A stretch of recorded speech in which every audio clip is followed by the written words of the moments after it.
పద్మాసన స్థితే దేవి పరబ్రహ్మస్వరూపిణి పరమేశి జగన్మాత మహాలక్ష్మి నమోస్తుతే.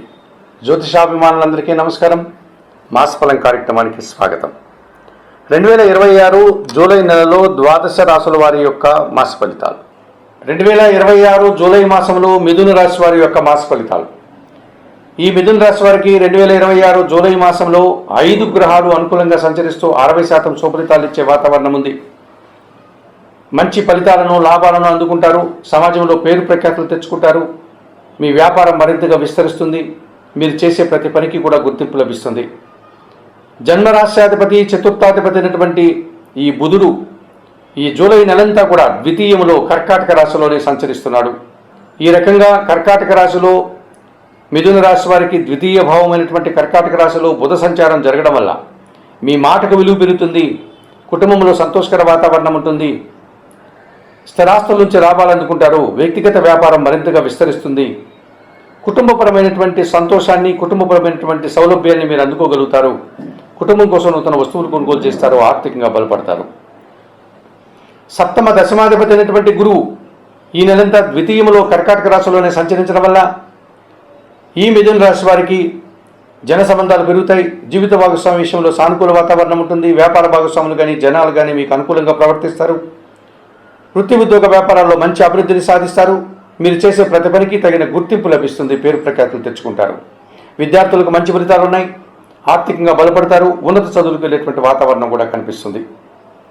ఇక పంచమ వ్యయాధిపతి అయినటువంటి శుక్రుడు ఈ నెలంతా కూడా తృతీయ భావంలో సింహరాశిలోనే సంచరించడం వల్ల స్త్రీజన సహకారం బాగుంటుంది. ఆత్మీయ స్త్రీలతో కలిసి కొన్ని కార్యక్రమాలు ప్రారంభిస్తారు. విందు వినోదాల్లో పాల్గొంటారు. వివాహాది శుభ కార్యక్రమాల్లో కీలకమైన వ్యక్తిగా ఉంటారు. సంతోషంగా, ఆనందంగా కాలం గడుపుతారు. తృతీయంలో సింహరాశిలో కేతు సంచారం జన సహకారాన్ని ఇస్తుంది.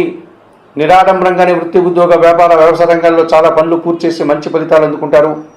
భగవంతుని ఆశీస్సులు అందుకుంటారు. పూజాది కార్యక్రమాలు కానీ, తీర్థయాత్రాది కార్యక్రమాలు కానీ అతి సునాయాసంగా పూర్తి చేసుకోగలుగుతారు. అష్టమములో భాగ్యములో శని సంచారం ఉంది. అనగా అష్టమాధిపతి మరియు భాగ్యాధిపతి అయినటువంటి ఈ శని భగవానుడు దశమములో మీనరాశిలో సంచరించడం వల్ల మిథున రాశి వారికి అది 10వ భావం కావడం వల్ల వృత్తి, ఉద్యోగ, వ్యాపారాలన్నీ పనిని పెంచే విధంగా ఉంటాయి. ఒక్కోసారి శక్తికి మించినటువంటి పని చేయాల్సిన వాతావరణం ఉంటుంది. అయితే మీరు పడేటువంటి ఆ పనికి, ఆ శ్రమకు, ఆ కష్టానికి తగిన ఫలితాన్ని తప్పనిసరిగా అందుకుంటారు. పరివార సహకారం ఉంటుంది. వ్యవసాయ రంగంలో పనిచేసే వారికి మంచి లాభాలు వస్తాయి. పని తాలూకు తృప్తిని, ఫలితాన్ని మీరు పొందగలుగుతారు. 2026 జూలై మాసానికి గాను ఈ మిథున రాశి వారికి బుధుడు, గురువు, శుక్రుడు, కేతువు, శని ఈ 5 గ్రహాలు అనుకూలంగా సంచరిస్తూ 60% శుభఫలితాలు అందిస్తున్నాయి. మరి మిథున రాశి వారికి 2026 జూలై మాసంలో తృతీయాధిపతి అయినటువంటి సూర్య భగవానుడు, కుజుడు, రాహువు 3 గ్రహాలు ప్రతికూలంగా సంచరిస్తూ ఒక 35 నుంచి 40% ప్రతికూల ఫలితాలు, ఆటంకాలు, సమస్యలు అందించే వాతావరణం కూడా కనిపిస్తుంది. ప్రధానంగా తృతీయాధిపతి అయినటువంటి సూర్య భగవానుడు ఈ నెలంతా కూడా అనగా 2026 జూలై మాసం అంతా కూడా జన్మరాశిలో అనగా మిథున రాశిలో జూలై నెల 16 వరకు, జూలై నెల 16 తర్వాత ద్వితీయ భావమైనటువంటి కర్కాటక రాశిలోనూ ఆయన సంచరించడం వల్ల మీ మాటల వల్ల అధికారులతో అభిప్రాయ భేదాలు రావడానికి అవకాశం ఉంది. తండ్రితో మనస్పర్ధలు రావడానికి అవకాశం ఉంటుంది. స్థానచలనం కానీ, ఉద్యోగంలో బదిలీలు కానీ, కుటుంబపరమైనటువంటి మార్పు కానీ కనిపిస్తుంది. తండ్రి ఆరోగ్యం విషయంలో జాగ్రత్తలు తీసుకోవాలి. అధికారులతో మాట్లాడేటప్పుడు అపార్థాలు లేకుండా జాగ్రత్తలు తీసుకోవాలి. ప్రభుత్వం నుంచి, తండ్రి నుంచి రావాల్సినటువంటి సహాయం కానీ, ఆదాయం కానీ వాయిదా పడే సూచన కూడా కనిపిస్తుంది. ఇక షష్ఠ లాభాధిపతి అయినటువంటి కుజుడు ఈ నెలంతా కూడా వ్యయములో వృషభ రాశిలోనే సంచరించడం వల్ల భూ సంబంధమైనటువంటి, వాహన సంబంధమైనటువంటి కార్యక్రమాల్లో మీరు కాస్త వెనకడుగు వేస్తారు. రావాల్సిన ఆదాయం వాయిదా పడుతుంది. కోర్టు వివాదాలు కానీ, భూ సంబంధమైనటువంటి వివాదాలు కానీ మిమ్మల్ని కాస్త చికాకులు కలిగిస్తాయి. వాహన సంబంధమైనటువంటి సమస్యలు, ఖర్చులు, రిపేర్లు అధికమవుతాయి. ఖర్చులు పెరిగిపోతాయి. అశాంతికర వాతావరణం ఉంటుంది. రియల్ ఎస్టేట్ రంగంలో పనిచేసే వారికి నష్టాలు వచ్చే పరిస్థితి కనిపిస్తుంది. భాగ్యములో కుంభరాశిలో రాహు సంచారం ఉంది. ఎప్పటి నుంచో 2026 జూలై మాసంలో కూడా రాహు అలాగే సంచరిస్తాడు. దుబారా ఖర్చులు, దుబారా ఆలోచనలు ఉంటాయి. విదేశీ వ్యవహారాలు ప్రతికూలంగా ఉంటాయి. తండ్రి ఆరోగ్యం విషయంలో జాగ్రత్తలు తీసుకోవాల్సిన అవసరం కనిపిస్తుంది. 2026 జూలై మాసానికి గాను ఈ మిథున రాశి వారు సూర్యుడికి, కుజుడికి, రాహుకి పరిహారాలు నిర్వర్తించుకోవాల్సినటువంటి అవసరం కనిపిస్తుంది.